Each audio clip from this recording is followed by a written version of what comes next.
Hello everyone, I am Pulkesh Srivastava. और जैसा कि आप सभी जानते हैं, हम लोग डिस्कस कर रहे हैं चैप्टर ग्रेविटेशन ऑफ क्लास 9। ठीक है, चैप्टर ग्रेविटेशन जो था क्लास 9 में, उसमें हम लोगों ने मास एंड वेट की डेफिनेशन तक अच्छे से डिस्कस कर लिया था।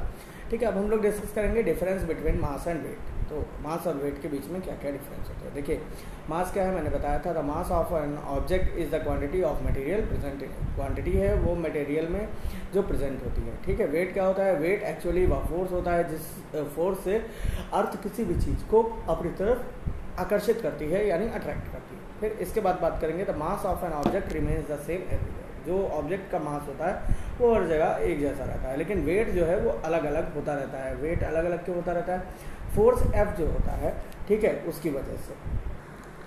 अब आप कहेंगे कि फोर्स F की वजह से कैसे कैसे अलग होता है। तो जो F होता है वो m इंटू जी के इक्वल होता है, और जो स्मॉल जी की वैल्यू है वो अलग अलग जगह पर अलग अलग होती है। इसीलिए जो वेट होता है किसी भी ऑब्जेक्ट का वो चेंज हो सकता है, वो वेरिएबल होता है।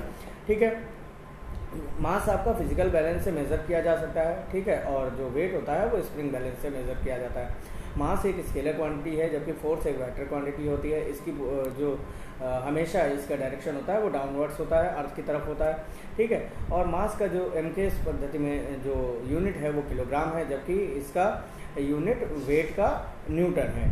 ठीक है, मास जो होता है किसी भी बॉडी का वो कभी भी आप कहें कि ज़ीरो नहीं हो सकता है, लेकिन जबकि वेट जो है वो कहीं कहीं पर ज़ीरो भी हो सकता है। अब बात करेंगे फ्री फॉल की, कि फ्री फॉल क्या होता है। तो फ्री फॉल की डेफिनेशन है, when a body falls freely under the influence of only gravitational force then the motion of body is said to be free fall. मतलब क्या है, जब भी कोई बॉडी केवल ग्रेविटेशनल फोर्स के अंतर्गत गति करती है तो इसे हम क्या कहते हैं, इसे हम फ्री फॉल कहते हैं। इस समय या इस बॉडी पर यूनिफॉर्म एक्सीलरेशन स्मॉल जी जो है वर्क करता है। ठीक है, ध्यान रखेंगे आप लोग। अब थ्रस्ट या बाइंड फोर्स किसे कहते हैं, जब भी किसी बॉडी को फुल्ली इमर्स किया जाता है लिक्विड में, किसी लिक्विड में जो है जब भी हम किसी बॉडी को डुबोते हैं, तब उस वाटर या उस लिक्विड से जो फोर्स उस बॉडी पर लगता है, उस फोर्स को हम क्या कहते हैं, अपथ्रस्ट फोर्स या बाइंड फोर्स कहते हैं। ठीक है, when a body is immersed in a liquid then an upward force, ऊपर की तरफ एक फोर्स काम करता है, act on it in upward direction is called upthrust और बाइंड फोर्स।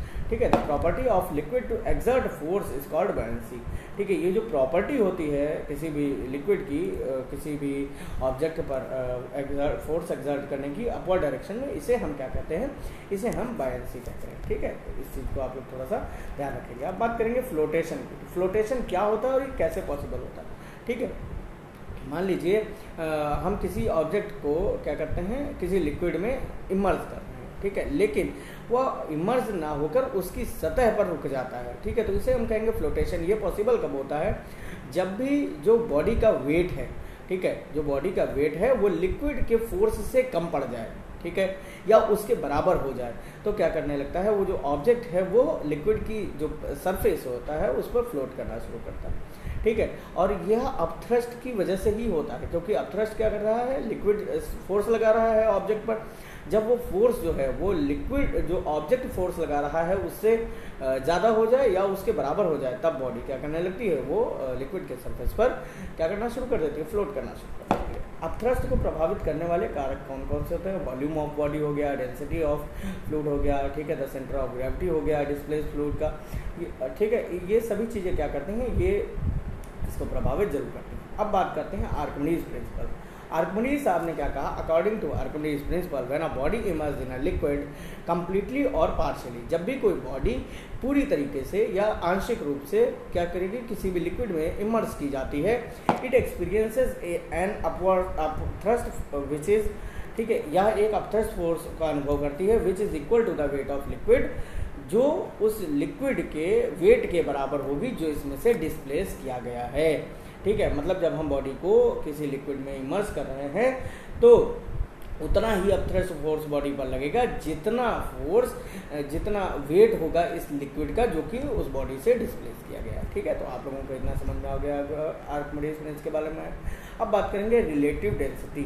डेंसिटी क्या होता है, it is represented as the mass of substance per unit volume. Per unit volume किसी भी बॉडी का जो है उस पर कितना मास वर्क कर रहा है उसको हम क्या कहते हैं, उसको इसकी डेंसिटी कहते हैं। डेंसिटी को हम रो से रिप्रेजेंट करते हैं। Then rho is equals to capital M upon capital V, where M is equals to mass of the substance and V is equals to volume of the substance. ठीक है, density को हम रो से रिप्रेजेंट करते हैं, ये मैं बता चुका हूँ। यूनिट्स ऑफ डेंसिटी की बात करें तो इसकी एसआई यूनिट जो होती है वो किलोग्राम पर मीटर क्यूब होती है, और CGS सिस्टम में जो इसकी यूनिट होती है वो ग्राम पर सेंटीमीटर क्यूब होती है। ठीक है, रिलेटिव डेंसिटी क्या होता है, it is comparatively study of density of a substance with density of water. मतलब किसी भी ऑब्जेक्ट या किसी भी चीज़ की जो आप डेंसिटी को मेजर कर रहे हैं, जब उसका कंपैरिजन कराएंगे वाटर से, then it is called relative density.